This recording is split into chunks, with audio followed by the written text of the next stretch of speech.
ദൈവനാമത്തിന് മഹത്വമുണ്ടാകട്ടെ. പ്രിയമായ സുഹൃത്തെ, താങ്കൾക്ക് യേശു കർത്താവിൻ്റെ നാമത്തിൽ സ്നേഹവന്ദനം. ഇന്ന് ഒക്ടോബർ 3, ഒന്നാമത്തെ വായന ഭാഗം 1 ദിനവൃത്താന്തം 17-ാം അധ്യായം. ദാവീദ് ഇന്ന് കൊട്ടാരത്തിൽ, ആ രാജ്യഭാരത്തിൽ ജനത്തെ രാജാവായി ഭരിച്ചുകൊണ്ടിരിക്കുന്ന കാലമാണ്. ഒരു ദിവസം നാഥാൻ പ്രവാചകനോട് അദ്ദേഹം പറഞ്ഞൊരു കാര്യം, ഞാൻ ഇവിടെ കൊട്ടാരത്തിൽ ഒക്കെ വലിയ സൗകര്യത്തിലും ഒക്കെ ഇരിക്കുന്നു. ദൈവത്തിൻ്റെ പെട്ടകമാണെങ്കിൽ ഒരു കൂടാരത്തിനകത്ത് ഇരിക്കുകയാണ്. അപ്പോൾ ദൈവത്തിന് നല്ലൊരു ആലയം പണിയണം എന്നുള്ളതാണ് അദ്ദേഹത്തിൻ്റെ ആഗ്രഹം. അത് വേണ്ടതാണ്. ആഗ്രഹത്തെക്കാൾ ഉപരി ദൈവത്തിനൊരു ആലയം പണിയണം എന്നുള്ളതാണ്. അപ്പോൾ അത് നാഥാൻ പ്രവാചകനോട് പറയും. നാഥാൻ പ്രവാചകൻ പറയും, അതിനെന്താ, നിന്റെ ഹിതം പോലെ സംഭവിക്കും, നിനക്ക് ഹിതം പോലെ സംഭവിക്കട്ടെ, നീ അത് ചെയ്തു കൊള്ളാൻ പറയും. പക്ഷെ അത് കഴിഞ്ഞ് അന്ന് രാത്രി നാഥാന് ദൈവത്തിൻ്റെ അരുളപ്പാടുണ്ടായി. ഇവിടെ നമ്മൾ ചില സംഭാഷണങ്ങൾ കാണും. ആദ്യത്തെ സംഭാഷണം ദാവീദും നാഥാൻ പ്രവാചകനും തമ്മിൽ. പിന്നെ നാഥാൻ പ്രവാചകനോട് ദൈവം അരുളി ചെയ്യുന്ന സംഭാഷണത്തിൻ്റെ ഒരു സന്ദർഭം. ഇത് കഴിഞ്ഞ് വീണ്ടും നാഥാന് പ്രവാചകൻ ദാവീദുമായിട്ട് സംസാരിക്കുന്ന ഒരു സംഭാഷണ സമയം. അത് കഴിഞ്ഞിട്ട് ദാവീദ് ദൈവത്തോട് പ്രാർത്ഥന രൂപത്തിൽ സംസാരിക്കുന്ന ഒരു സന്ദർഭം. അങ്ങനെ പല സംഭാഷണങ്ങൾ നടക്കുന്നുണ്ട് ഇവിടെ. അതിൽ ആദ്യത്തേതാണ് ഈ ദാവീദും നാഥാൻ പ്രവാചകൻ. അപ്പം നാഥാൻ പ്രവാചകന് അന്ന് രാത്രി ദൈവത്തിൻ്റെ അരുളപ്പാടുണ്ടായി. നീ ചെന്ന് നിന്റെ ദാസനായ ദാവീദിനോട് പറയണം, എനിക്ക് ഈ കാലമൊക്കെയും ആലയം പണിയാൻ വേണ്ടി ഞാൻ പറഞ്ഞില്ല. ഞാൻ അവിടെ നിന്ന് എല്ലാ സ്ഥലത്തും കൂടാരത്തിൽ നിന്ന് കൂടാരത്തിലേക്കാണ് ഞാൻ പൊയ്ക്കൊണ്ടിരിക്കുന്നത്. എവിടെ വെച്ചെങ്കിലും വെച്ച് എനിക്കൊരു ആലയം പണിയണമെന്ന് ഞാൻ ആരോടെങ്കിലും, അല്ലെങ്കിൽ ആ സമയത്തെ ന്യായാധിപനോടോ ആ സമയത്തെ സഭയുടെ നേതാവിനോട് ഞാൻ പറഞ്ഞിട്ടുണ്ടോ? ഞാനൊരു ആലയം പണിയാതിരിക്കുന്നത് ഇല്ലല്ലോ എന്നാണ്. എന്നിട്ട് പറയാണ്, നീ എൻ്റെ ജനമായ ഇസ്രായേലിന് പ്രഭുവായിരിക്കേണ്ടത് ഞാൻ നിന്നെ പുൽപ്പുറത്ത് നിന്ന് ആടുകളെ നോക്കുമ്പോൾ തന്നെ നിന്നെ തിരഞ്ഞെടുത്തു.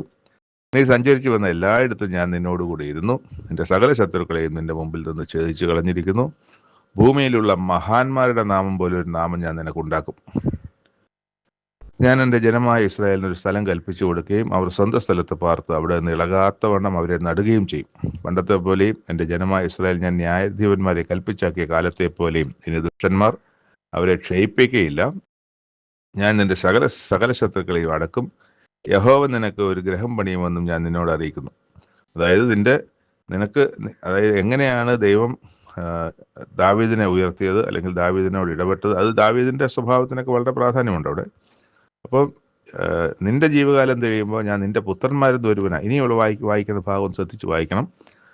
അതിങ്ങനെയാണ്, നിന്റെ ജീവകാലം തികയുമ്പോൾ ഞാൻ നിന്റെ ശേഷം നിന്റെ പുത്രന്മാരിൽ ഒരുവനായി നിന്റെ സന്തതിയെ എഴുന്നേൽപ്പിക്കുകയും അവൻ്റെ രാജത്വം സ്ഥിരമാക്കുകയും ചെയ്യും. അവൻ എനിക്കൊരാലയം പണിയും. ഞാൻ അവൻ്റെ സിംഹാസനം എന്നേക്കും സ്ഥിരമാക്കും. ഞാൻ അവന് പിതാവും അവൻ എനിക്ക് പുത്രനുമായിരിക്കും. നിന്റെ മുൻ വാഴ്ചക്കാരോട് ഞാൻ എൻ്റെ കൃപ എടുത്തു കളഞ്ഞതുപോലെ അവനോട് അതിനെ എടുത്തു കളയുകയില്ല. ഞാൻ അവനെ എൻ്റെ ആലയത്തിലും എൻ്റെ രാജത്വത്തിലും എന്നേക്കും നിലനിർത്തും. അവൻ്റെ സിംഹാസനവും എന്നേക്കും സ്ഥിരമായിരിക്കും. ഇത് ദാവീദിനോട് നാഥാൻ പ്രവാചകൻ പറഞ്ഞു. പക്ഷെ ഈ അവസാനം നമ്മൾ വായിച്ച ഭാഗം എന്താണ്? അപ്പം നമുക്കറിയാവുന്നത് ശലോമൻ എന്ന് പറയുന്ന മകനെ സംബന്ധിച്ചാണ്. ആ മകനാണ് ആലയം പണിയുന്നത്. ആ ആലയം സ്ഥിരമായിരിക്കുമെന്ന് പറയുന്നു. ഞാൻ അവന് പുത്രനായിരിക്കും, ഞാൻ അവന് പിതാവായിരിക്കും, അവൻ എനിക്ക് പുത്രനായിരിക്കും. നിന്റെ മുൻ വാഴ്ചക്കാരോട് കാണിച്ച പോലെ കൃപ അവനിൽ നിന്ന് എടുത്തു കളയില്ല. അവനെ ഞാൻ എൻ്റെ ആലയത്തിലും എൻ്റെ രാജ്യത്വത്തിലും എന്നേക്കും സ്ഥിരമാക്കും. അവൻ്റെ സിംഹാസനവും എന്നേക്കും സ്ഥിരമായിരിക്കും. ഇവിടെ ശലോമനെ കുറിച്ചാണ് ഇവിടെ പറയുന്നത്. നമ്മൾ വായിച്ച് മനസ്സിലാക്കുമ്പോഴും ഒരു വിദൂര ഭാവിയിൽ നമുക്ക് യേശുക്രിസ്തുവിനെയും ആ വാക്യങ്ങളിൽ നന്നായിട്ട് കാണാൻ പറ്റും. സ്ഥിരമായി ഒരു ആലയം പണിയും എന്ന് പറയുന്ന നിന്റെ മകന് ഞാനൊരു സ്ഥിരമായി ഒരു ആലയം പണിയുമെന്നോ, അല്ലെങ്കിൽ എൻ്റെ ആലയത്തിലും രാജത്വത്തിലും എന്നേക്കും അവന് നിലനിർത്തും എന്ന് പറയുന്നതോ ഒന്നും ഈ പറഞ്ഞ ശലോമനെ സംബന്ധിച്ച് നടന്നില്ല. എന്നാൽ ശലോമൻ രാജാവായി ഇതുപോലെ 40 വർഷം ദീർഘമായ കാലയളവ് രാജാവായിരുന്നു. ഈ പറഞ്ഞ പ്രതാപവും കാര്യങ്ങളെല്ലാം ഉണ്ടായിരുന്നു. എന്നാൽ യേശുക്രിസ്തുവിന് ഇതൊരു രാജ്യത്വം ആയിട്ടില്ല. നമുക്കറിയാം, യേശുക്രിസ്തുവാണ് രാജാവും പുരോഹിതനും ഒരേ സമയമായിരിക്കുന്ന ഒരു വ്യക്തിയാണ് രാജാവ് യേശുക്രിസ്തു. നമുക്കറിയാം. മകുടം നീക്കി കിരീടം എടുത്തു കളയുമെന്ന് നമുക്ക് കഴിഞ്ഞ വായന ഭാഗങ്ങളിൽ എഹെസ്കേൽ പ്രവചനത്തിൽ വായിച്ചത് നമുക്ക് ഓർമ്മയുണ്ട്. അപ്പം അങ്ങനെ രാജാവും പുരോഹിതനുമാകേണ്ട ആൾ മകുടവും കിരീടവും എടുത്തു കളഞ്ഞിട്ട് അത് അവകാശമുള്ള ഒരുവന് വേണ്ടി വെച്ചിരിക്കുന്നതാണ്. രാജത്വവും പൗരോഹിത്യവും അവകാശമുള്ളവൻ വരുമ്പോൾ ഞാൻ അവന് കൊടുക്കുന്നതാണ്. അപ്പോൾ പൗരോഹിത്യവും രാജത്വവും ഒരുപോലെ ലഭിക്കേണ്ട ഒരുവനായ യേശുക്രിസ്തു കുറിച്ച് നമുക്കറിയുന്നത് കൊണ്ട് ഈ വാക്യങ്ങളിൽ ഒളിഞ്ഞു കിടക്കുന്ന ഒരു യേശുക്രിസ്തുവിൻ്റെ ഒരു ചിത്രം നമുക്ക് നന്നായി കൂടുതൽ അത് യോജിക്കുന്ന യേശുക്രിസ്തുവിനാണെന്ന് മനസ്സിലാക്കാം. പക്ഷേ ഇത് ദാവീദിന് ശേഷം ശലോമോൻ രാജാവാകുകയും ആ ശലോമോനാണ് ദേവാലയം പണിഞ്ഞതും. പക്ഷേ ആ ദേവാലയം ഇന്നില്ല, അത് തകർന്നു കിടക്കുകയാണ്. അത് ഇസ്രായേലിനുള്ളിലല്ല, അതൊന്ന് വേറൊരിടത്ത് ആണ് ആ യെരൂശലേം കിടക്കുന്നത്. ഒക്കെ ആയിരിക്കുമ്പോൾ നമുക്കറിയാം അത് എന്നേക്കും സ്ഥിരമായിട്ടുമില്ല. അത് സ്ഥിരമാവും, ഇനി ദേവാലയം പണിയൊക്കെ ചെയ്യും. പക്ഷേ ഇന്നതല്ല, അങ്ങനല്ല. അപ്പോൾ അവിടെ കൂടുതൽ അഡാപ്റ്റാവുന്നു. ഇതെല്ലാം ശലോമോൻ്റെ കാലത്ത് ശലോമോനിലൂടെ സംഭവിച്ചിട്ടുണ്ട്. എന്നാൽ ശലോമോനിലൂടെ സംഭവിക്കാത്തതാണ് എന്നേക്കും എന്നുള്ളൊരു കാര്യത്തിൻ്റെ കാര്യം.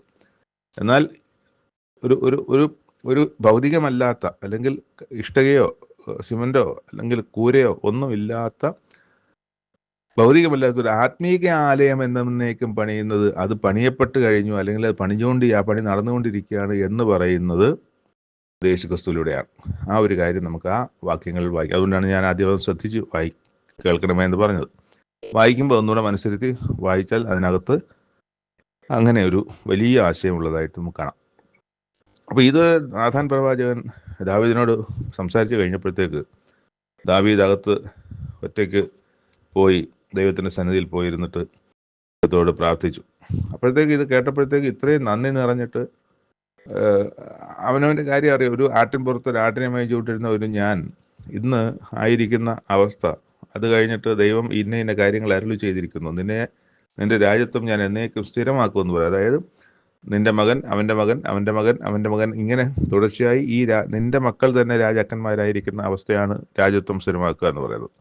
അല്ലാതെ എല്ലാ കാലവും ദാവീദ് രാജാവായിരിക്കും എന്നുള്ളതല്ല. ദാവീദിൻ്റെ മരണശേഷം ദാവീദിൻ്റെ മകൻ, ആ മകൻ്റെ മരണശേഷം അദ്ദേഹത്തിൻ്റെ മകൻ, ഇങ്ങനെ തുടർച്ചയായി അത് സംഭവിച്ചു. സിദ്ക്കിയാവ് വരെയും ആ ദാവീദിൻ്റെ മക്കളുടെ പരമ്പരയിലായിരുന്നു ആ രാജ്യത്വം. ഇടയ്ക്ക് ഒരു തെറ്റായ ഒരു കാര്യം നടന്നു ഒഴിച്ചാൽ ബാക്കിയെല്ലാം രാജാക്കന്മാർ ദാവീദിൻ്റെ മക്കൾ തന്നെയായിരുന്നു. അപ്പോൾ ഇത്രയും കൊണ്ട് അദ്ദേഹം ശരീരവും മനസ്സും തളരുന്നൊരവസ്ഥയിലാണ്. കാരണം അത്ര കൊണ്ട് ഉള്ളവങ്ങ് നിറഞ്ഞിട്ട് ഞാൻ ദൈവത്തിൻ്റെ മുമ്പിൽ ദൈവത്തോട് നന്ദി നിറഞ്ഞിട്ടും ദൈവത്തോടുള്ള സ്നേഹത്തിലും ദൈവം തനിക്ക് ഇങ്ങനെ ചെയ്തല്ലോ എനിക്ക് വേണ്ടി എന്നൊക്കെ പറഞ്ഞിട്ടൊക്കെ അങ്ങ് തരളിതമാകുക എന്ന് പറഞ്ഞൊരവസ്ഥയുണ്ടല്ലോ. ആ ഒരവസ്ഥയിലായിട്ടാണ് പോയി ദൈവത്തോട് പറയുന്നത്, ദൈവമേ നീ എന്നെ ഇത്രത്തോളം കൊണ്ടുവരുവാൻ ഞാൻ ആർ, എൻ്റെ ഗ്രഹവും എന്തുള്ളൂ, ദൈവം ഇതും പോരാ എന്ന് തോന്നിയിട്ട് യഹോവയായ ദൈവമേ വരുവാനുള്ള ദീർഘകാലത്തേക്ക് അടിയൻ്റെ ഗ്രഹത്തെക്കുറിച്ചും നീ അരുളി ചെയ്യുകയും ശ്രേഷ്ഠ പദവിയിലുള്ള മനുഷ്യൻ്റെ അവസ്ഥയ്ക്കൊത്തവണ്ണം എന്നെ ആദരിക്കുകയും ചെയ്തിരിക്കുന്നു. അടിയനെ ചെയ്ത് ബഹുമാനത്തെക്കുറിച്ച് അടിയനെ എന്ത് പറയണ്ടു? നീ അടിയനെ അറിയുന്നുവല്ലോ. യഹോവ അടിയൻ നിമിത്തവും നിന്റെ പ്രസാദപ്രകാരവും ഈ മഹിമയൊക്കെയും നീ പ്രവർത്തിച്ച് ഈ വൻകാര്യമെല്ലാം അറിയിച്ചു തന്നിരിക്കുന്നു. ഞങ്ങൾ സ്വന്തം ചെവി കൊണ്ട് കേട്ടതൊക്കെയും ഓർത്താൽ യഹോവേ നിന്നെ പോലെ ഒരുത്തനുമില്ല, നീ അല്ലാതെ ഒരു ദൈവവുമില്ല. അപ്പം ഇതാണ് അവിടെ പറയുന്നൊരു പ്രധാനപ്പെട്ട കാര്യം. ഇതൊക്കെ ഓർത്താൽ നിന്നെ പോലൊരു ദൈവമില്ല, നീ അല്ലാതെ ഒരു ദൈവവുമില്ല എന്ന് പറയുകയാണ്. അപ്പോൾ അവിടുന്ന് പിന്നെ പറയുന്നത്, മിസ്രയീമിൽ നിന്ന് നീ ഉദ്ധരിച്ചു കൊണ്ടുവന്ന ജനത്തിനെ അവിടെ നിന്ന് കൊണ്ടുവന്ന് ഈ ജാതികളെ നീക്കിയിട്ട് ഞങ്ങൾക്ക് ഈ ദേശം തന്നു. ഭൂമിയിൽ ഇതുപോലെ ഒരു ജാതി വേറെയുണ്ട്, ദൈവത്താൽ ഇത്ര അനുഗ്രഹിക്കപ്പെട്ട വേർതിരിക്കപ്പെട്ട ജാതി വേറെയുണ്ട്. നിന്റെ ജനമായ ഇസ്രായേലിനെ നിനക്ക് എന്നേക്കും സ്വന്തം ജനമാക്കുകയും യഹോവ നീ അവർക്ക് ദൈവമായി തീരുകയും ചെയ്തുവല്ലോ. ആകയാൽ യഹോവേ നീ ഇപ്പോൾ അടിയനെക്കുറിച്ചും അടിയൻ്റെ ഗ്രഹത്തെയും കുറിച്ച് അരുളി ചെയ്ത വചനം എന്നേക്കും സ്ഥിരമായിരിക്കട്ടെ. അരുളി ചെയ്തതുപോലെ ചെയ്യണമേ. സൈന്യങ്ങളുടെ യഹോവ ഇസ്രായേലിൻ്റെ ദൈവമാകുന്നു, യഹോവ ഇസ്രായേലിൻ്റെ ദൈവമാകുന്നു. അപ്പം ഇത് ഈ നന്ദി നിറഞ്ഞ ഹൃദയത്തോടെ തിരുസന്നിധിയിൽ പ്രാർത്ഥിക്കുകയാണ്. അതുകൊണ്ട് അടിയൻ എൻ്റെ ദൈവം അടിയൻ ഒരു ഗ്രഹം പണിയുമെന്ന് വെളിപ്പെടുത്തുന്നിരിക്കുകയും അതുകൊണ്ട് അടിയൻ തിരുസന്നിധിയിൽ പ്രാർത്ഥിപ്പാൻ ധൈര്യം പ്രാപിച്ചു. ആകയാൽ യഹോവേ നീ തന്നെ ദൈവം, അടിയനെ നന്മയെ വാഗ്ദാനം ചെയ്തുമിരിക്കുന്നു. അതുകൊണ്ട് അടിയൻ്റെ ഗ്രഹം തിരുമുമ്പിൽ എന്നേക്കും സ്ഥിരമായിരിക്കേണ്ടത്, അതിനെ അനുഗ്രഹിക്കാൻ നിനക്ക് പ്രസാദം തോന്നിയിരിക്കുന്നു. അത് അങ്ങനെ തന്നെ ആയിരിക്കട്ടെ, അങ്ങനെ തന്നെ ആയിരിക്കട്ടെ. അങ്ങ് അത് അനുഗ്രഹിച്ചിരിക്കുന്നു, അതങ്ങനെ തന്നെ ഇരിക്കട്ടെ എന്ന് പ്രാർത്ഥിച്ച് ദാവീദ് അതിനെ അവസാനിപ്പിക്കുകയാണ് ആ പ്രാർത്ഥന. അപ്പോൾ ദാവീദ് തൻ്റെ ജീവിതത്തിൽ ദൈവം തന്ന വലിയൊരു കാര്യമുണ്ട്. അതൊരു 40 വർഷത്തോളം രാജാവായി ഇരിക്കാനുള്ള അവസരം തന്നു. ഒരുപാട് യുദ്ധങ്ങളെ ഇപ്പം നമ്മൾ രാജാക്കന്മാർ പുസ്തകത്തിൽ വായിക്കുമ്പോൾ നീ അനേകം രക്തം ചിന്തിയിട്ടുണ്ട്, അതുകൊണ്ട് നീ ഒരു ആലയം പണിയേണ്ടെന്നാണ്. അപ്പം ഇവിടെ നമ്മൾ ചുരുക്കമായിട്ടാണ് എല്ലാ ദിനവൃത്താന്ത പുസ്തകത്തിലെ എല്ലാ ഭാഗത്തും കാര്യങ്ങൾ അവതരിപ്പിച്ചിരിക്കുന്നത്. അത് വിശദമായ അതെന്താണെന്ന് മനസ്സിലാക്കണമെങ്കിൽ രാജാക്കന്മാർ പുസ്തകം തന്നെ വായിക്കണം. അവിടെ പറഞ്ഞിരിക്കുന്നത് നീ അനേകം രക്തം ചിന്തിയിട്ടുണ്ട്, ഒരുപാട് യുദ്ധങ്ങൾ നടത്തിയിട്ടുണ്ട്, ഒരുപാട് രക്തം കൊണ്ട് നിന്റെ കയ്യിൽ രക്തത്തിൻ്റെ കറയുണ്ട്, അതുകൊണ്ട് നിന്റെ മകൻ എനിക്ക് വേണ്ടി ഒരു ആലയം പണിയട്ടെ എന്നാണ് പറയുന്നത്. അപ്പോൾ ആ ആലയം പണിയാൻ വേണ്ടി അത് നമുക്ക് ഇവിടെ വായിക്കാനൊക്കെ ആലയം പണിയാൻ വേണ്ടിയിട്ട് എല്ലാ കാര്യങ്ങളും അതിൻ്റെ കല്ലായാലും പിന്നെ മരമായാലും താമ്രമായാലും എന്തൊക്കെ സാധനങ്ങളും അതൊക്കെയും ദാവീദ് ഒരുക്കി വെച്ചു. അപ്പോൾ അത്തരം ഒരു വലിയ പ്രവൃത്തി ദാവീദ് ചെയ്തിട്ടാണ് ദാവീദ് മരിക്കുന്നത്. ഇതൊന്നും നമുക്ക് ഈ ദിനവൃത്താന്ത പുസ്തകത്തിൽ വായിച്ചെടുക്കാനൊക്കത്തില്ല. അതിന് മറ്റ് പറഞ്ഞ പോലെ ശമൂവേൽ പ്രവാചകന്റെ പുസ്തകവും അതുപോലെ രാജാക്കന്മാരുടെ പുസ്തകവും ഒക്കെ വായിക്കുമ്പോൾ മാത്രമേ ദാവീദിൻ്റെ ഒരു പൂർണ്ണതയിലുള്ള പ്രവർത്തനങ്ങളെ നമുക്ക് വായിക്കാനൊക്കെ ഉള്ളൂ. 2 പുസ്തകവും വായിക്കണം. ശമൂവേൽ പ്രവാചകന്റെ പുസ്തകങ്ങൾ 1ഉം 2ഉം വായിക്കണം. അതുപോലെ രാജാക്കന്മാരുടെ പുസ്തകവും 1ഉം 2ഉം വായിക്കണം. അത് ദാവീദിൻ്റെ ഭാഗം എവിടെയാണോ ആ ഭാഗം വായിച്ചാൽ മതി.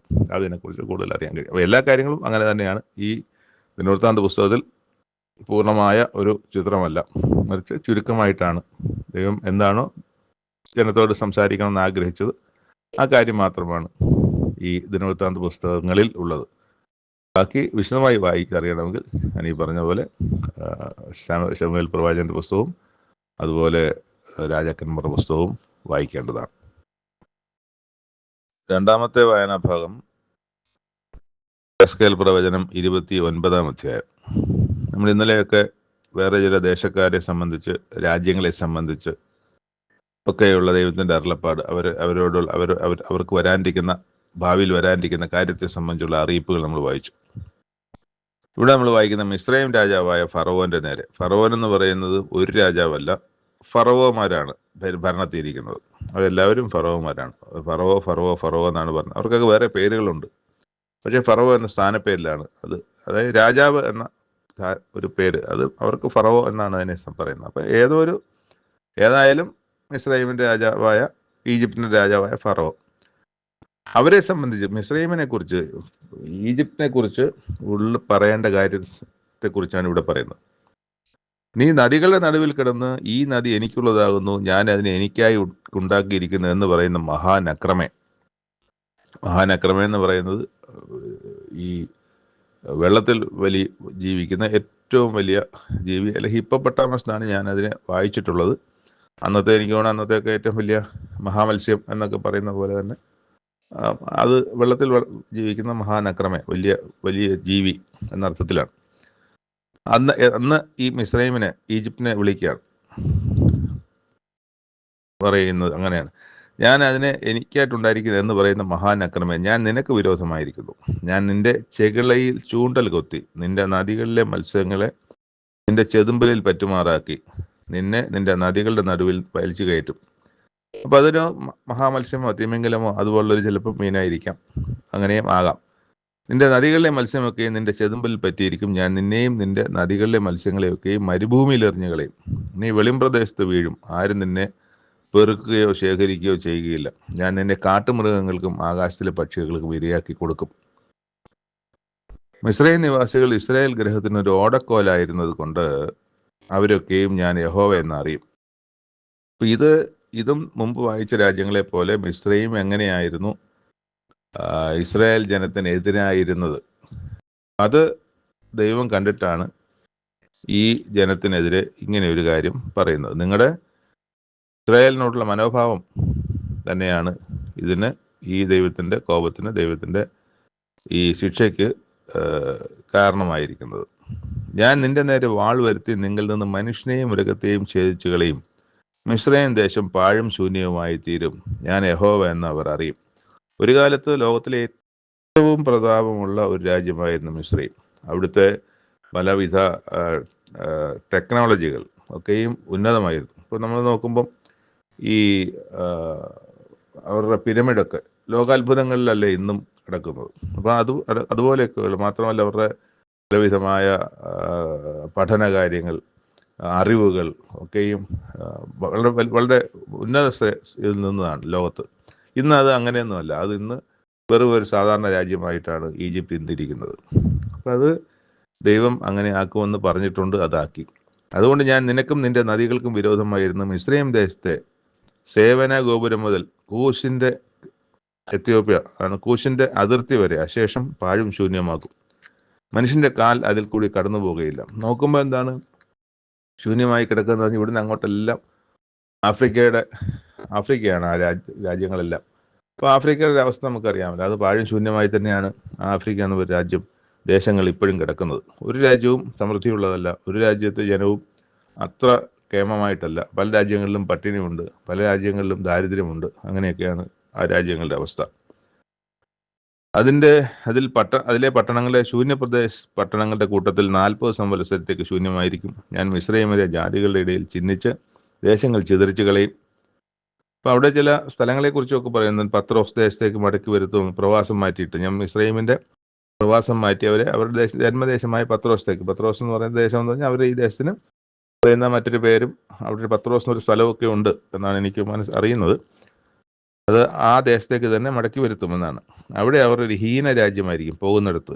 അത് രാജ്യങ്ങളിൽ അതിഹീനമായിരിക്കും, അത് രാജ്യങ്ങളിൽ വെച്ച് അതിഹീനമായിരിക്കും. ഇനി ജാതികൾക്ക് മേലായി അത് തന്നെത്താൻ ഉയർത്തുകയുമില്ല.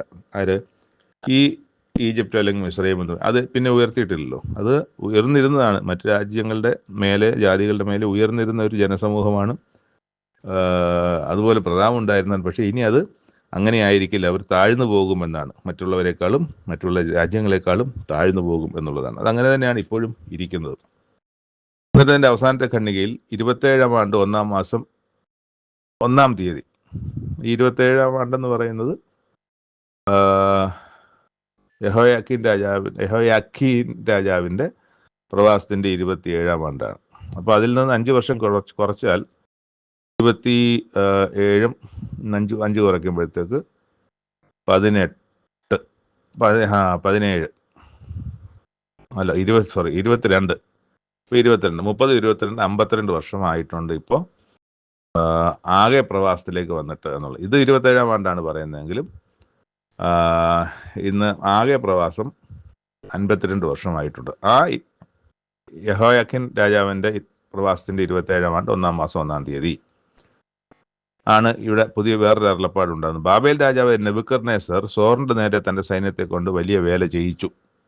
എല്ലാ തലയും കഷണ്ടിയായി, എല്ലാ ചുവലും തോലുരിഞ്ഞു പോയി. എങ്കിലും സോറിന് വിരോധമായി ചെയ്ത വേലയ്ക്ക് അവനോ അവൻ്റെ സൈന്യത്തിനോ അവിടെ നിന്ന് പ്രതിഫലം കിട്ടിയില്ല. അതുകൊണ്ട് യഹോവയായ കർത്താവ് ഇപ്രകാരം അരുളി ചെയ്യുന്നു, ഞാൻ മിസ്രയീം ദേശത്തെ ബാബേൽ രാജാവിനായ നെബൂഖദ്നേസറിന് കൊടുക്കും. അത് നെബൂഖദ്നേസർ തന്നെയാണ് പ്രത്യേകമായിട്ട് പറഞ്ഞിരിക്കുന്നത്, ബാബേൽ രാജാവെന്ന് പൊതുവായിട്ടല്ല. നെബൂഖദ്നേസർ തന്നെയാണ് അവിടെ വരുന്നത്. അവനതിലെ സമ്പത്തെടുത്ത് അതിനെ കൊള്ളയിട്ട് കവർ ചെയ്യും. ഏതിനെ? മിസ്രയീമിനെ.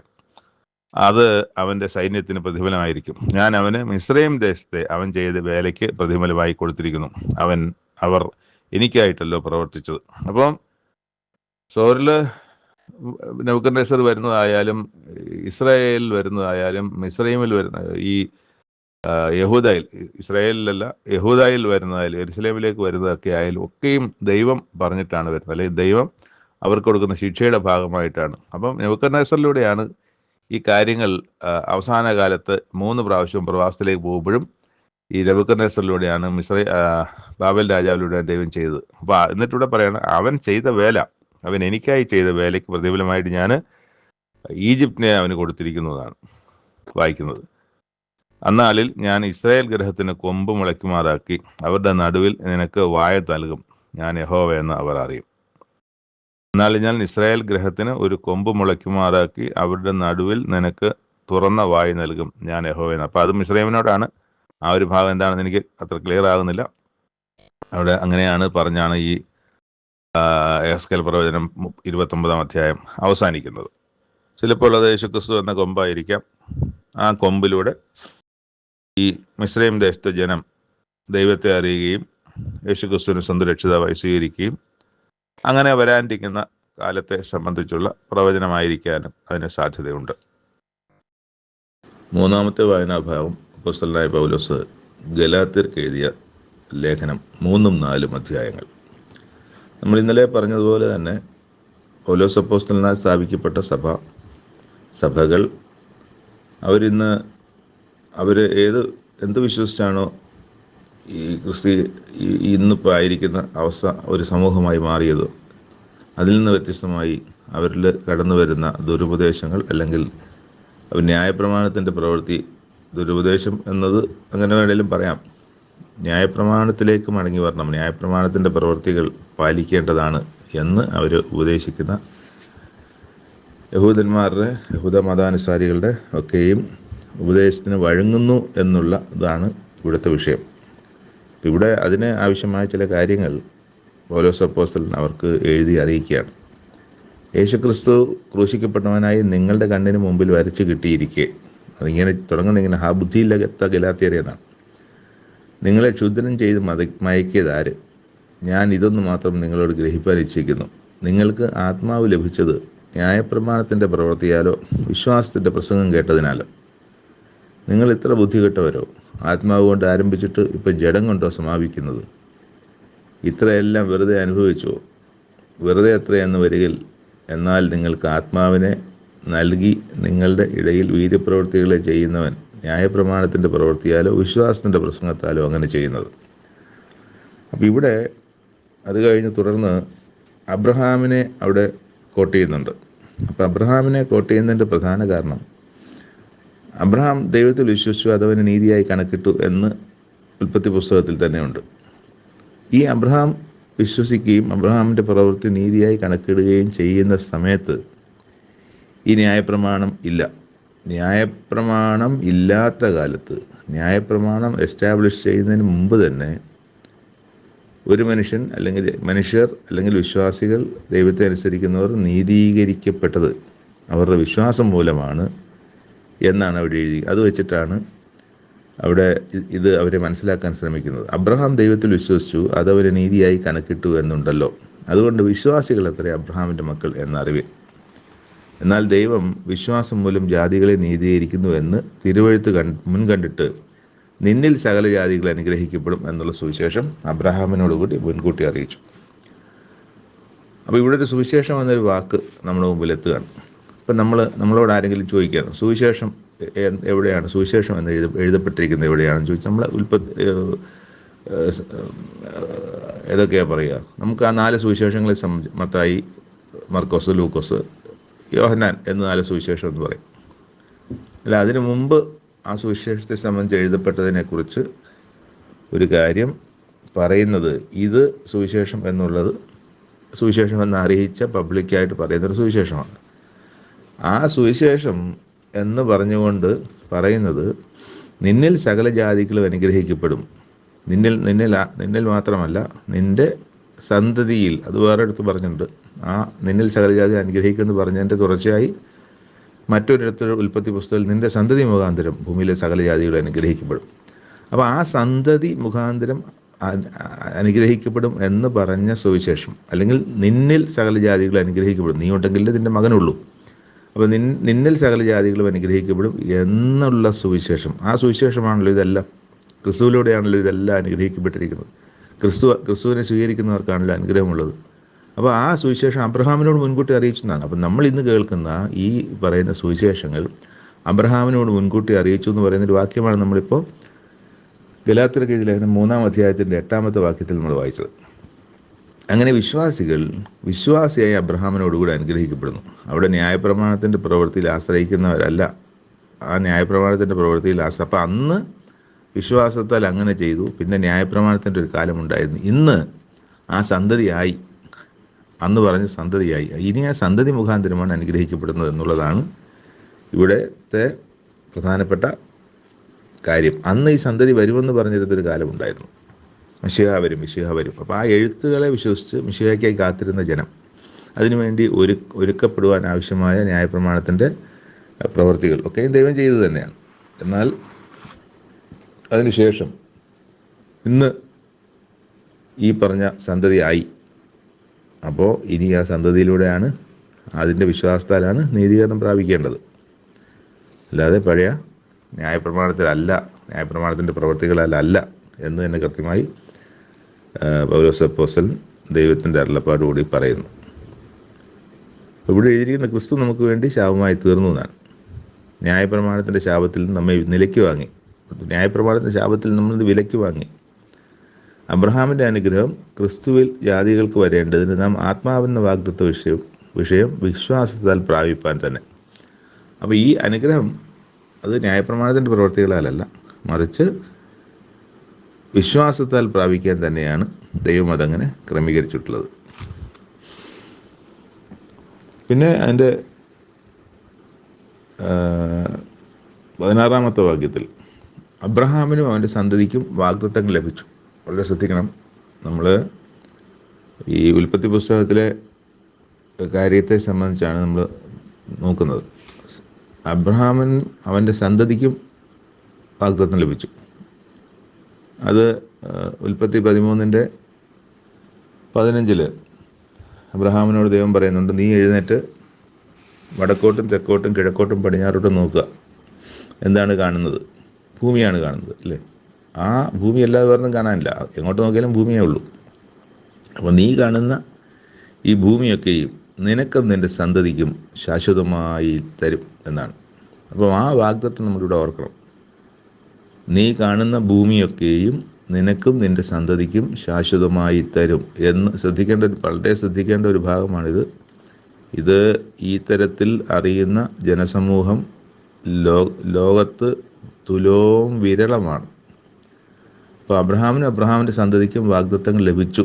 അപ്പോൾ അത് 13:15 നീ കാണുന്ന ഭൂമിയൊക്കെ നിനക്ക് നിൻ്റെ സന്തതിക്കും ശാശ്വതമായി തരും. ഈ ഭൂമി അബ്രഹാമിൻ്റെ സന്തതിക്കും ശാശ്വതമായി തരുമെന്നാണ്.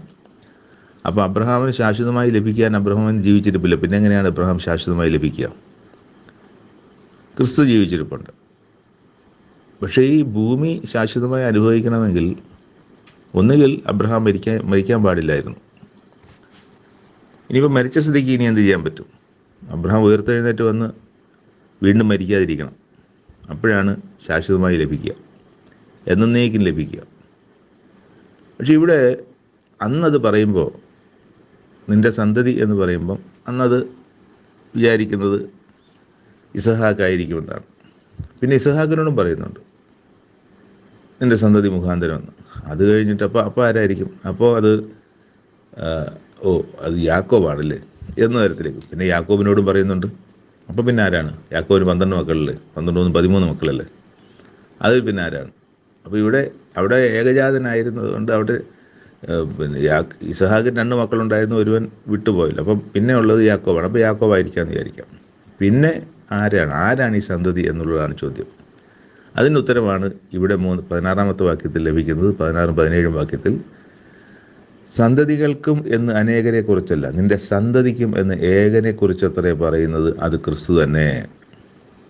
അപ്പോൾ ഉൽപ്പത്തി 13:15 വാക്യത്തിൽ ഞാൻ നിനക്കും നിൻ്റെ സന്തതിക്കും നീ കാണുന്ന ഭൂമിയൊക്കെയും ശാശ്വതമായി തരും എന്ന് പറഞ്ഞ ആ സന്തതി. അപ്പോൾ ഒന്നുകൂടെ വായിച്ചാൽ, അബ്രഹാമേ, നിനക്കും നിൻ്റെ സന്തതിയായ യേശുവിനും നീ ഈ കാണുന്ന ഭൂമിയൊക്കെയും ശാശ്വതമായി തരുമെന്നാണ്. അപ്പോൾ ശാശ്വതമായി ലഭിക്കുന്നത് ഭൂമിയാണ് എന്ന് പറയുമ്പോൾ കേൾക്കുന്ന താങ്കൾക്ക് എന്തെങ്കിലും ഒരു ചിന്ത വന്നോ? ആ ചിന്ത മറ്റൊന്നായിരിക്കണ്ട. അത് ഞാൻ പറയാം. അതായത് മനുഷ്യന് അവകാശം ലഭിക്കാനിരിക്കുന്നത് ഭൂമി തന്നെയാണെന്നാണ്. പലരും സ്വർഗത്തിൽ പോകാൻ വേണ്ടി കാത്തിരിക്കുന്നു എന്ന്. അത് ക്രിസ്തീയ സമൂഹം മാത്രമല്ല, ഒട്ടുമിക്ക എല്ലാ സമൂഹങ്ങളും സ്വർഗത്തിൽ പോകാനിരിക്കുന്നവരാണ്. എന്നാൽ ദൈവം ഇവിടെ പറയുന്നത് ഭൂമി ശാശ്വതമായി അബ്രഹാമിൻ്റെ സന്തതിയായ യേശുവിനും തരും എന്നാണ്. അവർക്ക് മാത്രമാണോ? മാത്രമല്ല, അവരിൽ വിശ്വസിക്കുന്ന ഏവർക്കും തന്നെ. അപ്പം അത് അങ്ങനെ പറയുമ്പോൾ അവിടെ ലഭിക്കുന്ന ഈ ഒരു ശാശ്വതമായ ഈ ഒരു അവകാശം എന്നുമെന്നേക്കും ലഭിക്കും. ക്രിസ്തു ഉയർത്തെഴുന്നേറ്റിരിക്കുന്നു. ക്രിസ്തുവിന് അത് പ്രാപിച്ചിട്ടില്ല. ക്രിസ്തു ഭൂമിയുടെ അവകാശം പ്രാപിച്ചിട്ടില്ല. അവർ പ്രാപിക്കേണ്ടതാണ്. അപ്പം അങ്ങനെ ഒരു കാര്യമാണ് ഇവിടെ നമുക്ക് ലഭിക്കുന്ന ഒരു ഉപദേശം, അല്ലെങ്കിൽ ലഭിക്കുന്ന ഒരു അറിവ് എന്നുള്ളതാണ്. അപ്പോൾ അതൊരു ഒരു ലോകത്ത് പലർക്കും അറിയാത്ത ഒരു വിശ്വാസമാണ്. അപ്പോൾ സ്വർഗത്തിലല്ല. അപ്പോൾ അത് നമ്മൾ യേശുക്രിസ്തുവിൻ്റെ ഉപദേശത്തിൽ ഭൂമി അവകാശം പ്രാപിക്കുമെന്ന് 5-ാമത്തെ അധ്യായത്തിൽ 5, 6, 7 അധ്യായത്തിൽ താഴ്മയുള്ളവർ ഭൂമി അവകാശമാക്കുമെന്നല്ലേ. ഞാൻ ഒന്ന് എടുക്കട്ടെ. മത്തായി 5. സൗമ്യതയുള്ളവർ ഭാഗ്യവാന്മാർ, അവർ ഭൂമിയെ അവകാശമാക്കും. അപ്പോൾ ഭൂമിയെ അവകാശമായി കൊടുക്കുന്ന ഒരുപാട് വാക്യങ്ങൾ. ഇപ്പോൾ ഭൂമി നശിച്ചു പോകും എന്ന് പറയുന്നത് സദാകാലത്തേക്കും സ്ഥിരമാക്കിയിരിക്കുന്ന ഭൂമി എന്ന വാക്യം നമുക്ക് ഈ പുസ്തകത്തിൽ നിന്ന് വയ്ക്കും. സദാകാലത്തേക്കും സ്ഥിരമാക്കിയിരിക്കുന്ന ഭൂമി. അപ്പം ഒരു കാര്യം ശ്രദ്ധിക്കേണ്ടത്, നോഹയുടെ കാലത്ത് ഞാൻ ഈ ഭൂമിയെ നശിപ്പിക്കും എന്ന് പറഞ്ഞു ദൈവം പ്രളയം വരുത്തി. യഥാർത്ഥത്തിൽ ഭൂമി നശിച്ചോ? ഭൂമി നശിച്ചില്ല. ഭൂമി അവിടെ ഉണ്ടായിരുന്നു. നശിച്ചത് എന്താണ്? ദുഷ്ടരായ മനുഷ്യരും ദുഷ്ടതയുമാണ് അവിടെ നശിച്ചത്. അത് പൂർണ്ണമായി നശിച്ചു. പിന്നെയാണ് പുതിയൊരു തലമുറ, പുതിയൊരു ജനക്കൂട്ടം ഇവിടെ ഉണ്ടാകുന്നത്. അവരിലും ഇന്ന് നമ്മൾ കാണുന്ന ഈ പറഞ്ഞ ദുഷ്ടതയും ദുഷ്ടരായ മനുഷ്യരുമൊക്കെ ഇന്ന് ഈ ഭൂമിയിലുണ്ട്. അതിനെയും ദൈവത്തിന് നീക്കേണ്ടതാണ്. നീക്കി ഭൂമി അബ്രഹാമിൻ്റെ സന്തതിക്കും, ആ സന്തതിയിലും അബ്രഹാമിൻ്റെ വിശ്വാസത്തിൽ ആയിരിക്കണം. അപ്പോൾ അബ്രഹാമിൻ്റെ വിശ്വാസമാണ് അത്. 22-ാമതെങ്കിലും വിശ്വസിക്കുന്നവർ വാഗ്ദത്തം ക്രിസ്തുവിലെ വിശ്വാസത്താൽ ലഭിക്കേണ്ടതിന് എന്നാണ് എഴുതിയിരിക്കുന്നത്. വാഗ്ദത്തം വിശ്വാസത്താൽ ലഭിക്കണം. അപ്പോൾ ആ വിശ്വാസമാണ് ഇപ്പോൾ പറഞ്ഞാൽ നമ്മൾ വാങ്ങുന്നത്. അപ്പോൾ ഭൂമി ശാശ്വതമായി ക്രിസ്തുവിനോടും അബ്രഹാമിനോടും കൂടെ അനുഭവിക്കാനുള്ളതാണ് നമുക്കും ലഭിക്കുന്ന വാഗ്ദത്തം. വേറെ വാഗ്ദത്തമില്ല. അപ്പം ക്രിസ്തുവും അബ്രഹാമും ഒക്കെ ഭൂമിയിൽ ജീവിക്കുമ്പോൾ നമ്മൾ മാത്രം സ്വർഗത്തിൽ പോയി ജീവിക്കുന്ന ഒരു പിക്ചറും അവിടെ ഇല്ല. അപ്പോൾ അവരോട് കൂടിയാണ് നമ്മുടെ വാസം. അവിടെയാണ് വേറെ ചില കാര്യങ്ങൾ താഴോട്ട് വായിക്കുന്നത്. ന്യായപ്രമാണം എന്തായിരുന്നു? ന്യായപ്രമാണം നാം വിശ്വാസത്താൽ നീതീകരിക്കപ്പെടേണ്ടത് ന്യായപ്രമാണം ക്രിസ്തുവിൻ്റെ അടുക്കലേക്ക് നടത്തുവാൻ നമുക്ക് ശിശുപാലകനായി ഭവിച്ചു എന്നാണ്. ഒരു ശിശുപാലകൻ്റെ റോളേ ഉണ്ടായിരുന്നുള്ളൂ ന്യായപ്രമാണത്തിന്. ഞാൻ നേരത്തെ പറഞ്ഞല്ലോ, ക്രിസ്തുവിനായി കാത്തിരുന്നവർ അത് കാത്തിരുന്ന് ക്രിസ്തുവിനിലേക്ക് വരുവാൻ, മശിഹായി കാത്തിരുന്നവർ, അവർക്ക് ഒരുങ്ങുവാനുള്ള ഒരു പ്ലാറ്റ്ഫോമായിരുന്നു ന്യായപ്രമാണം. ക്രിസ്തുവിനോട് ചേരുവാൻ സ്നാനമേറ്റിരിക്കുന്ന നിങ്ങളെല്ലാവരും ക്രിസ്തുവിനെ ധരിച്ചില്ല. അപ്പോൾ സ്നാനമേക്കുന്നത് സഭയോട് ചേരുവാനാണോ വേറെ ആരോടെങ്കിലും ചേരുവാനാണോ എന്നുള്ളൊരു ചോദ്യത്തിന് നമുക്ക് ഉത്തരം ഈ 27-ാമത്തെ 3:27 ലഭിക്കുകയാണ്. അപ്പോൾ ക്രിസ്തുവിനോട് ചേരുവാനാണ് സ്നാനമേൽക്കുന്നതെന്നാണ്. പലപ്പോഴും സഭയോട് ചേർക്കുന്ന ഓരോരോ വ്യത്യസ്തമായ സഭകളോട് ചേരുന്ന സ്നാനമായി പലരും കാണുന്നത്. ഞാൻ സഭയോട് ചേർന്നു എന്നുള്ളതാണ്. സഭയിൽ ചേരാനാണ് സ്നാനം. അങ്ങനെ ഒരു സ്നാനമില്ല. ദൈവം സ്ഥാപിച്ച സ്നാനത്തിന്, ക്രിസ്തുവിലൂടെ നടത്തുന്ന സ്നാനത്തിൽ ക്രിസ്തുവും സ്നാനപ്പെട്ടല്ലോ. അത് മാതൃകയായിരിക്കാനാണ്, നമ്മളും സ്നാനപ്പെടാനുള്ള മാതൃകയായിരിക്കാനാണ് ക്രിസ്തുവും സ്നാനപ്പെടുക. അല്ലെങ്കിൽ ക്രിസ്തു സ്നാനപ്പെട്ടില്ല, പിന്നെ നമ്മൾ എന്തിനാണ് സ്നാനപ്പെടുന്നത് എന്നൊരു ചോദ്യം നമ്മൾ ബുദ്ധിമാന്മാർ ചോദിക്കും. അത് അറിയുന്ന ദൈവം തന്നെയാണ് അതിനും ഒരു അടച്ചു വെച്ച് കളഞ്ഞത്, അത് തുറക്കാൻ പറ്റാത്ത പോലെ. അപ്പോൾ അവിടെ ക്രിസ്തുവിനെ ധരിച്ചിരിക്കുന്ന നിങ്ങളെല്ലാവരും അവിടെ ക്രിസ്തുവിനോട് ചേരാൻ സ്നാനമേറ്റ എല്ലാവരും നിങ്ങൾ ക്രിസ്തുവിനെ ധരിച്ചിരിക്കുകയാണ്. അതിൽ ഒരു വ്യത്യാസവും ആർക്കും വെച്ചിട്ടില്ല. യഹൂദനും യവനനും ദാസനും സ്വതന്ത്രനും ആണും പെണ്ണും എല്ലാം തുല്യരാണ്, ഒരുപോലെയാണ്. അവിടെ പ്രത്യേകിച്ച് വ്യത്യാസമൊന്നുമില്ല. നിങ്ങളെല്ലാവരും ക്രിസ്തുയേശുവിൽ ഒന്നത്രേ. ക്രിസ്തുവിനുള്ളവരെങ്കിലോ നിങ്ങൾ അബ്രഹാമിൻ്റെ സന്തതിയും വാഗ്ദത്തപ്രകാരം അവകാശികളുമാകും. ഇവിടെയാണ് അതിൻ്റെ ഞാൻ നേരത്തെ പറഞ്ഞു വന്ന കാര്യങ്ങളുടെ ഒരു ഉറപ്പായ കൺക്ലൂഷൻ ഇവിടെ വരണം. നിങ്ങൾ ക്രിസ്തുവിനുള്ളവർ, ക്രിസ്തുവിനോട് ചേരുവാൻ സ്നാനമേറ്റ് നിങ്ങൾ ക്രിസ്തുവിനുള്ളവരായി. അങ്ങനെ ഉള്ളവരെങ്കിൽ അപ്പം അവിടെ അബ്രഹാമിൻ്റെ സന്തതി പറയാൻ അബ്രഹാം സന്തതിക്കുമാണ് വാഗ്ദത്തം. ഭൂമി ശാശ്വതമായി അനുഭവിക്കാനുള്ള വാഗ്ദത്തം ലഭിച്ചിരിക്കുന്നത് അബ്രഹാമിൻ്റെ സന്തതിക്കുമാണ്. അതുകൊണ്ടാണ് നിങ്ങൾ ക്രിസ്തുവിനുള്ളവരെങ്കിലോ നിങ്ങൾ അബ്രഹാമിൻ്റെ സന്തതിയും. നിങ്ങൾ ക്രിസ്തുവിലൂടെ നിങ്ങൾ അബ്രഹാമിൻ്റെ സന്തതിയാകുകയാണ്. ക്രിസ്തുവിലൂടെ നിങ്ങൾ ദൈവത്തിൻ്റെ സന്തതിയാകുകയാണ്. അപ്പോൾ അങ്ങനെ അബ്രഹാമിൻ്റെ സന്തതിയാകുന്നത് വഴി അബ്രഹാമിൻ്റെ സന്തതിക്കും യേശുക്രിസ്തുവിനും കിട്ടുന്ന വാഗ്ദത്തത്തിൻ്റെ ഓഹരി ക്രിസ്തുവിലൂടെ അബ്രഹാമിൻ്റെ സന്തതി ആയിത്തീരുന്ന നമുക്ക് ഓരോരുത്തർക്കും ലഭിക്കും എന്നുള്ള ഒരു ഉറപ്പാണ് ഇവിടെ നമുക്ക് വായിക്കാൻ കഴിയുന്നത്. പിന്നെ 4-ാമത്തെ വാക്യത്തിലും അങ്ങനെ അതുമായിട്ട് ബന്ധപ്പെട്ട ഭാഗങ്ങളൊക്കെയും പറയുന്നുണ്ട്. അപ്പോൾ അത് ഉൽപ്പത്തി പുസ്തകത്തിൽ പറഞ്ഞ ചില കാര്യങ്ങളെ സംബന്ധിച്ചും ഈ അബ്രഹാമിൻ്റെ സന്തതി ഇസ്ഹാക്ക്, യാക്കോബ് ഇവരെ സംബന്ധിച്ച കാര്യങ്ങളൊക്കെ, ഇങ്ങനെയുള്ള കാര്യങ്ങളൊക്കെ നമുക്ക് ഇതിനകത്ത് വായിച്ചെടുക്കാം. അവിടെ എഴുതി, ഇനി നീ ദാസനല്ല പുത്രനത്രേ, പുത്രനെങ്കിലോ ദൈവഹിതത്തിൽ അവകാശമാകുന്നു. അപ്പം നീ ഇനി ദാസനല്ല, ഇനി മുതൽ ദൈവത്തിൻ്റെ പുത്രനാണ്. യേശുക്രിസ്തുവിലോട് വിശ്വസിക്കുക വഴി ആദ്യം കിട്ടുന്ന ഒരു ഭാഗം എന്ന് പറയുന്നത് ദൈവത്തിൻ്റെ പൈതലാകുക എന്നുള്ളത്. അപ്പോൾ ദൈവത്തിൻ്റെ മകനാകുമ്പോഴാണ് ക്രിസ്തുവുമായിട്ട് നമുക്ക് സാഹോദര്യം, ക്രിസ്തു നമുക്ക് സഹോദരനായി മാറുന്നത്. അപ്പോൾ ക്രിസ്തു നമ്മൾ സഹോദരനായി മാറുന്നത് വഴി നമ്മൾ അബ്രഹാമിൻ്റെ പുത്രനുമാകുകയാണ്.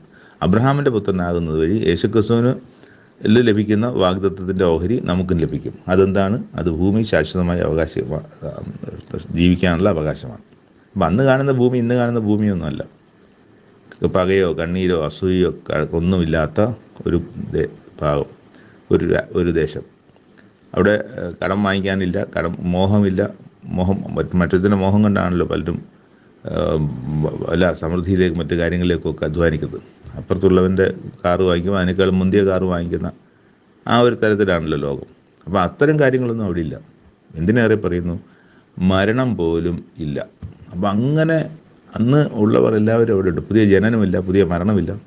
അപ്പോൾ ഉള്ളവരെല്ലാവരും എന്നേക്കും സന്തോഷത്തോടെ ദൈവത്തോടൊപ്പവും ക്രിസ്തുവിനോടൊപ്പവും അബ്രഹാമിനോടൊപ്പവും യാക്കോബിനോടൊപ്പവും ഇസ്ഹാക്കിനൊപ്പവും യെശയ്യാവിനൊപ്പവും ഏലിയാവിനൊപ്പവും അങ്ങനെയുള്ള എല്ലാ വിശുദ്ധന്മാരോടും കൂടി നമ്മളും ജീവിക്കുന്ന ഒരു കാലത്തെയാണ് നമുക്ക് വച്ചിരിക്കുന്ന സുവിശേഷം എന്ന് പറയുന്നത്. എന്നാൽ സകല ജാതികളെ അനുഗ്രഹിക്കപ്പെടുന്ന സുവിശേഷം, അത് അനുഗ്രഹിക്കപ്പെട്ട് ഭൂമിയിൽ ജീവിക്കുന്ന സുവിശേഷം. ഈ കാണുന്ന ഭൂമിയല്ല, ഭൂമി നശിക്കുമെന്നൊക്കെ പറയുന്ന ഭൂമിയിലെ ദുഷ്ടതയും ദുഷ്ടമനുഷ്യരും നശിച്ച് നല്ലവരും ദൈവം തീരുമാനിക്കുന്ന അല്ലെങ്കിൽ ദൈവഹിതത്താൽ സംഭവിച്ച നമ്മളുൾപ്പെടെ ഉള്ളവർ അതിനകത്ത് വരാൻ വേണ്ടിയാണ് നമ്മൾ ഈ ബൈബിൾ വായിക്കുന്നതും ബൈബിളിൻ്റെ പ്രകാരം ജീവിക്കാൻ ശ്രമിക്കുന്നതൊക്കെ. ആ ദൈവരാജ്യത്തിൽ പ്രവേശിക്കുവാൻ വേണ്ടിയിട്ട് അത് ഈ ഭൂമിയിലാണെന്നുള്ള ഒരു അറിവാണ് ഇന്ന് നമ്മൾ കിട്ടുന്നത്. 4-ാമത്തെ അധ്യായം കൂടുതലായി വായിക്കാൻ തയ്യാറാകുന്നില്ല. ചില കാര്യങ്ങൾ അതിൽ നിന്ന് ഞാൻ പറയുകയും ചെയ്തു. Thank you. എന്നെ കേട്ടിരുന്ന ഈ താങ്കൾക്ക് ദൈവത്തിൻ്റെ വലിയ അനുഗ്രഹം ഉണ്ടാകട്ടെ. കേട്ട കാര്യങ്ങളെ സംബന്ധിച്ച് ചിന്തിക്കുക. അത് വചനത്തിൽ അങ്ങനെ തന്നെയാണോ, മറ്റുള്ള ഭാഗങ്ങൾ ചേർത്ത് വയ്ക്കുമ്പോൾ അങ്ങനെയാണോ വായിക്കാൻ കഴിയുന്നത്, മനസ്സിലാക്കാൻ കഴിയുന്നത് എന്ന് പരിശോധിക്കുക. അത് വചനത്തിൽ നിന്ന് കണ്ട് മനസ്സിലാക്കി വേണം അതിനൊക്കെ ഉറപ്പ് പ്രാപിക്കാൻ. അതിനുള്ള അവസരം താങ്കൾക്കുണ്ടാകട്ടെ എന്ന് പ്രാർത്ഥിക്കുകയും ചെയ്യുന്നു. നന്ദി.